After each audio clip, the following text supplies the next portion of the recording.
Hey guys, what's up? Welcome back here to today's edition of Advanced Bass Fishing, and really appreciate you guys coming by the channel to spend some time with me on the video, because today we're going to be talking about choosing the colors of soft plastics, how to choose them, what's the system that I use, because guys, I'll tell you right off the bat, it's a little intimidating. There are so many different colors of soft plastics available to anglers out there that how do you know what to begin with?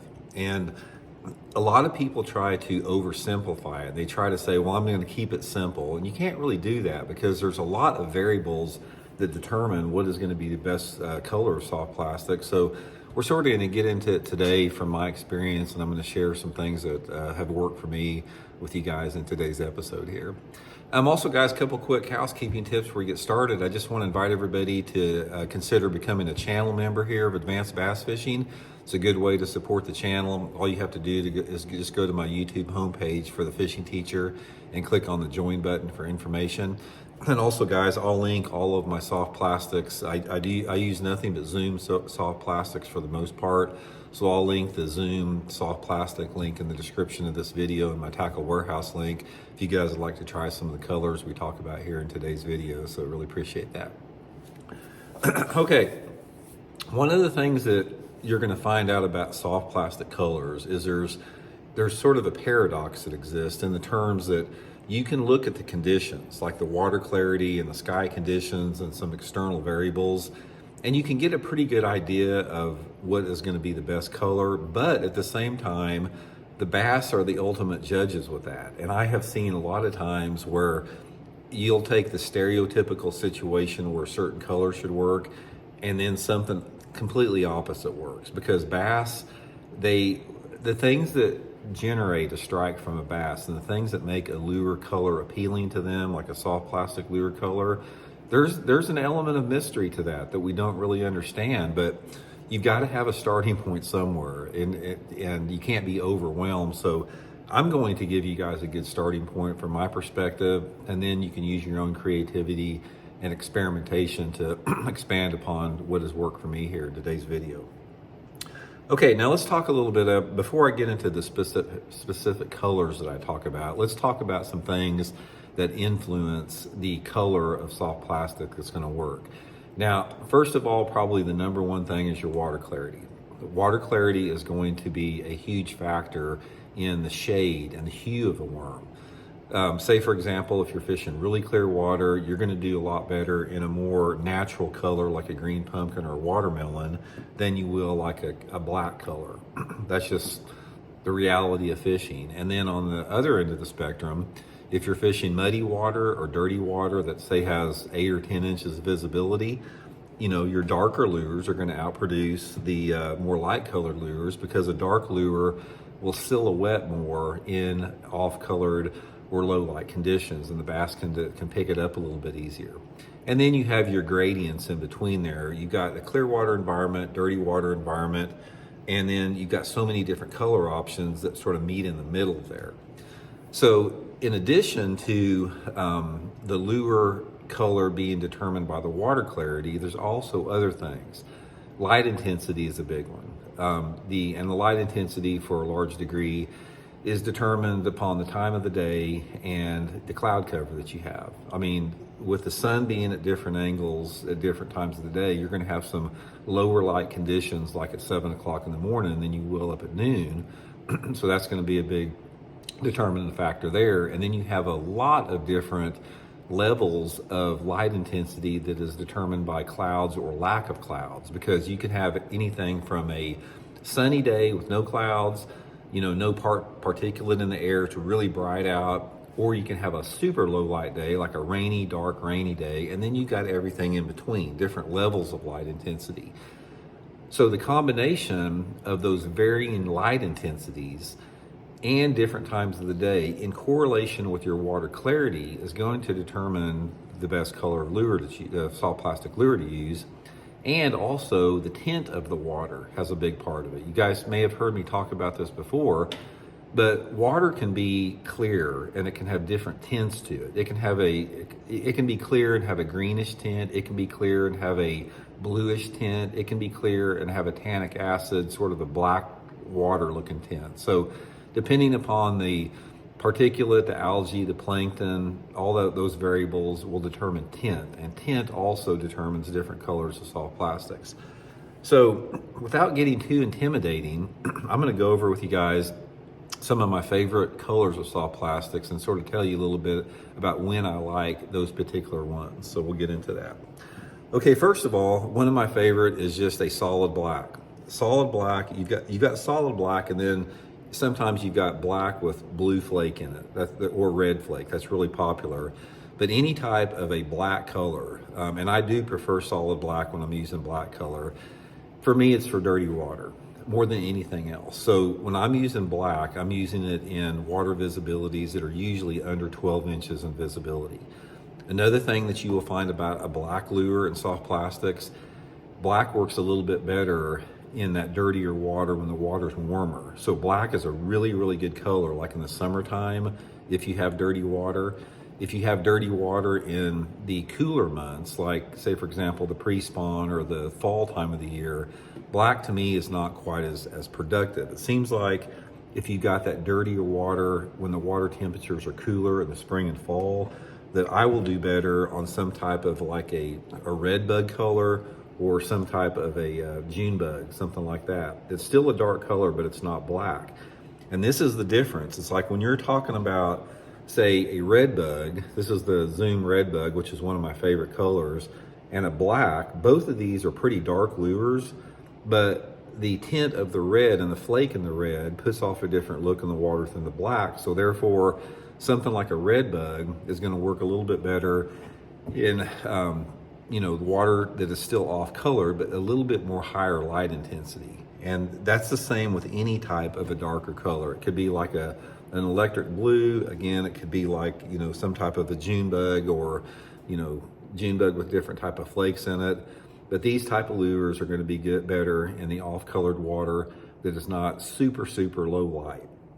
Another one of my favorite colors for that off-colored water, guys, is an old red shad.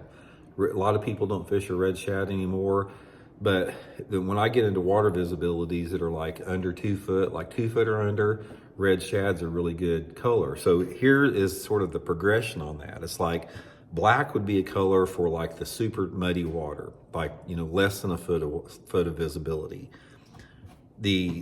Like the blues and the June bugs would be something like in a foot of visibility that maybe have a little bit brighter day, like some sun. And then the red bug, even though it is darker, it's a little bit more subtle like that, and it's going to work a little bit better in that water visibility of about 2 foot or so. So there's sort of a gradient progression into different shades based upon the water visibility and the light intensity. And that's another thing to remember is when you're talking about colors of lures, you always have to look at the light intensity in correlation with the water clarity. Don't ever look at one separate. Like don't look at, say the water visibility is 12 inches. That doesn't mean anything unless you can correlate that to the light level, because the amount of visibility in 12 inches of water is different on a sunny day versus a cloudy day. So that's all going to play a role in it. Now, once you start getting in water visibility of over 2 feet, these darker colors like the June bugs and the red bugs and the blacks, they become less effective unless you're fishing at night. Nighttime, even if you're fishing in clear water, the dark colors are going to be better. But when the water visibility is over 2 feet, you have to go to a little bit more subtle color. That is why your green pumpkins and your watermelons are the most popular color, because most lakes across the country, they have water visibility over 2 foot in some areas. So anytime that you get water visibility over 2 feet, I am using usually some type of a more natural color, like the green pumpkins and, maybe some type of a watermelon color. Now, the difference with this, like with Zoom plastics, is you've got a lot of variations of watermelon. Like this is called watermelon candy right here. And this is green pumpkin with purple flake. So now you've got a lot of variables that can accentuate the watermelons and green pumpkins. It's just not any more straight watermelon or straight green pumpkin. You got different type of flakes in it.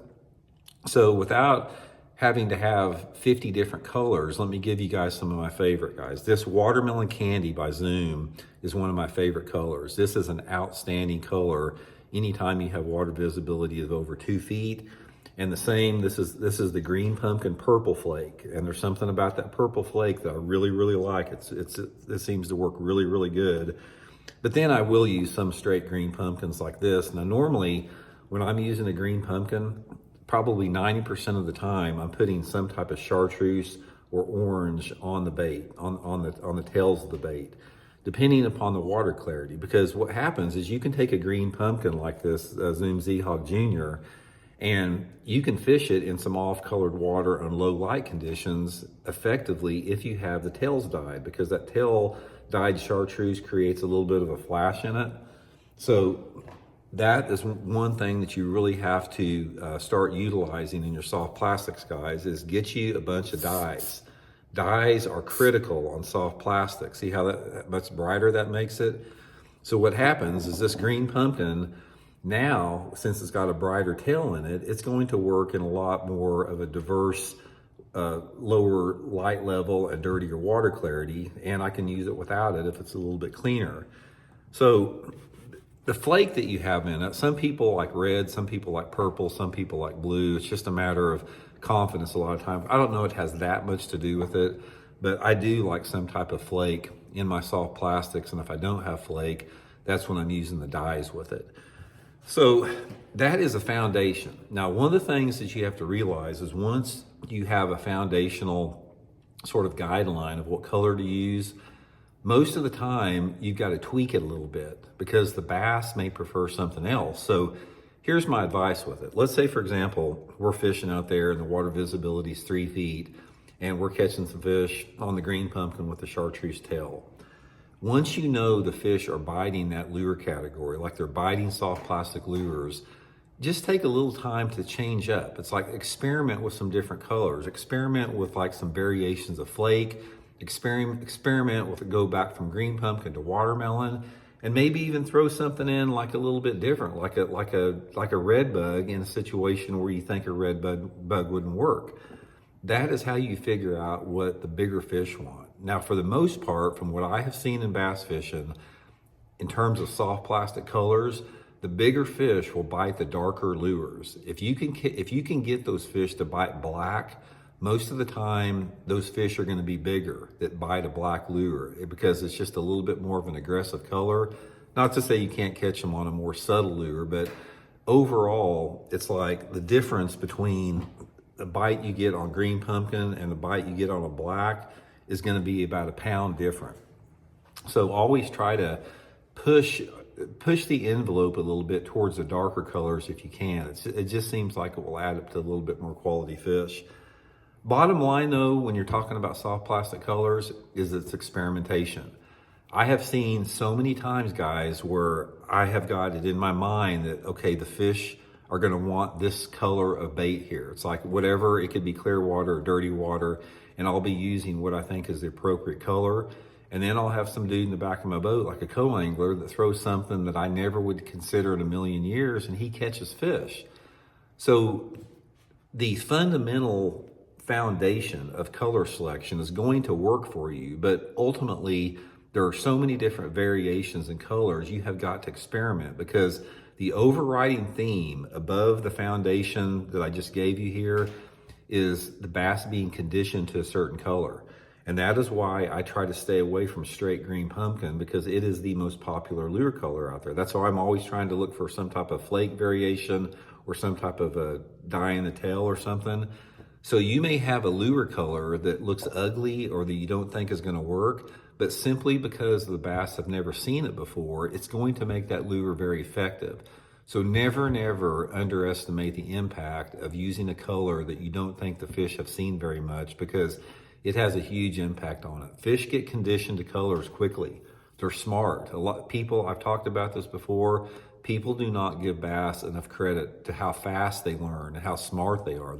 You can't equate human intelligence with a bass's intelligence, but a bass is a master of their environment, and they're a master of not making mistakes very many times because they can't survive if they do. So always try off the wall, oddbeat colors to, get you some confidence in one, because everybody, once you do that, once you develop confidence in a color that you know not many people use, that is a huge factor in your own personal fishing confidence. So anyway, guys, just a few thoughts there. Hope it helps you guys out, and we'll check in later. See you.